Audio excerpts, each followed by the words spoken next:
could you just maybe walk us through kind of, your journey with One Fine Stay and maybe some of the, I would say some of like the kind of key milestones or, steps along the way? Sure. So One Fine Stay was a really special business.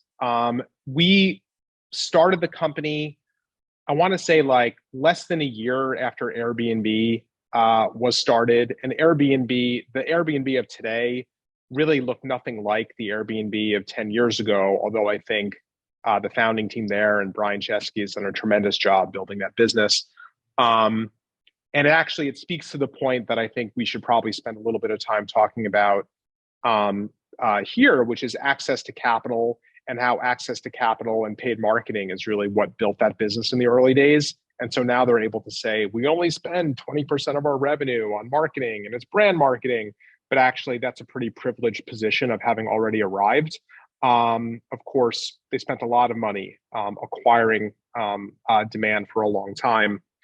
And so we at One Fine Stay, we're trying to be a managed version of that. So a hotel management company for homes was always the initial vision of One Fine Stay. So we would work with a homeowner who had a interesting property, a distinctive property, typically not just like a rental or something, but something that was felt a little bit designed. And then we would manage everything from the photography and the onboarding of that property to the booking, the distribution, right? So the bookings for that property, to the cleaning and the service that that a client would experience or a guest would experience when they came to town. So essentially, we were building a distributed hotel. Is the easiest way to think about, or hotel management company is the easiest way to think about One Fine Stay. It was a managed marketplace, so we were curating the selection of homes. We started the company in London in 2010. I moved back to the US in 2012. We launched New York then. So we were still just New York and London in 2012. In 2013, we actually launched LA, which we operated in most of LA besides Santa Monica, which was incredibly difficult from the city of Santa Monica being super restrictive on short-term rentals.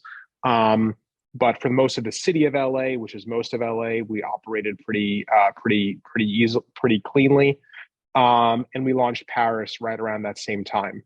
So for most of the time of our journey at One Fine Stay, which really ran from 2010 through 2016 when we were acquired by Accor, and then it kind of evolved in ways that we can talk about, we were really just operating in 4 cities.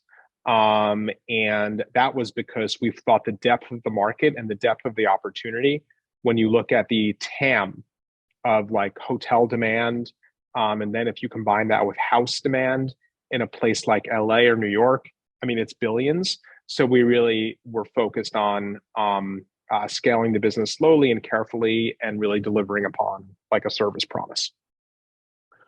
I could talk about like fundraising milestones and other things like that, but that's essentially the whistle stop tour through One Fine Stay.